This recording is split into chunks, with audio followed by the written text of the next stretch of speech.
students, welcome back. How was your vacation? Hope everyone enjoyed your vacation, right? Okay, let's come back to study. Today we are going to study about a lesson in civics, that is chapter number 5, judiciary. Here we are going to study judiciary that you have learned in the previous lesson. 3 important organs of government: legislature, executive and judiciary. So in that judiciary we are going to study about in this lesson. First we will analyze about the role of judiciary. There are 3 important roles of judiciary. First important role of judiciary, that is dispute resolution. Dispute in the sense conflicts. What are the important conflicts, or some conflicts can arise between the citizens, or between state and citizen, or between state government or citizen, or between 2 state government, Maharashtra government versus Karnataka state government, about the river valley problems, okay, or river water problems, or between the central government and state government. So such disputes, whatever it is or who among it is, that is solved in court, or it is under judiciary. Every court system of the country is under judiciary. Now first function, so we have learned that dispute resolution. Resolution means to solve. So any dispute which is solved by judiciary or court system.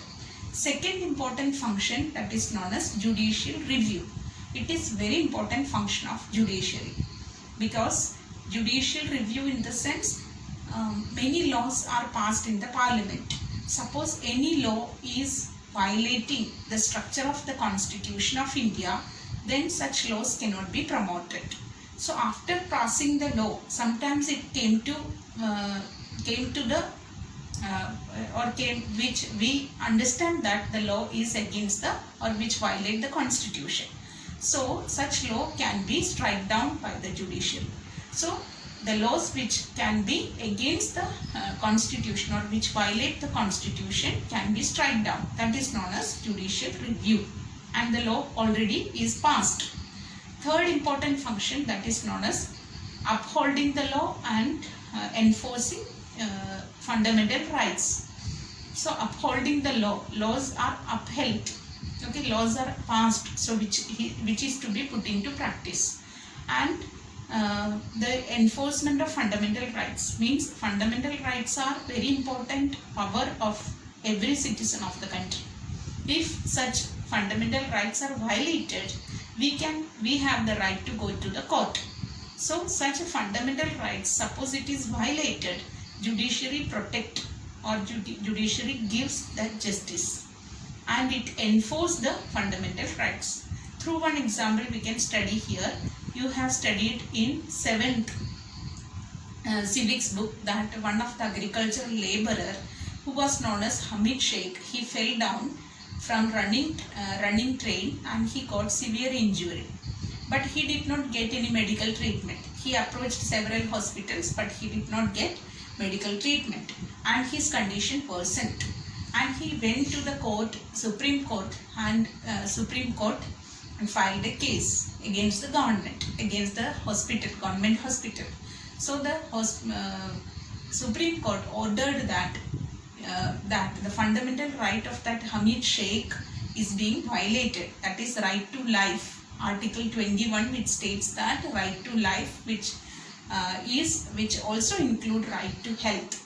So that is being violated. That is why the Supreme Court ordered, or Supreme Court ruled the Article 21 and ordered the government, to West Bengal government, to pay the compensation to Hamid Sheikh. This was the story that you had studied.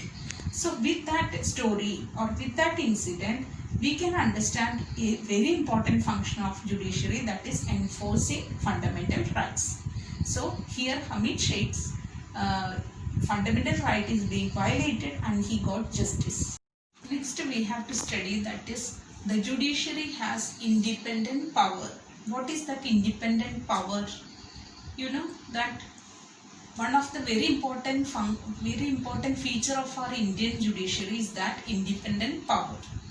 So here we have studied before that separation of powers between the three important organs, right? That is executive, legislature, executive and judiciary, that we have studied in the previous lesson. Okay, and in that judiciary is very important because it has independent power, which legislature or executive do not have. Okay, only judiciary has independent power. Here with one example I can explain it. That is, for example, if you have a piece of land or your family has a piece of land and the land is owned or it is encroached by a politician, powerful politician, it is taken over, or he has threatened your family and he wanted to make a building complex over there, and he wanted that land, he had taken over that land from you, and so it is against your against the law actually, because it is owned by you, one of the powerful politician, he encroached the land. And suppose you want to get the justice, where you will go? The judiciary or the court. But the court is influenced by the powerful politician. He is a politician and he has lot of influence. Okay, with his power he can influence.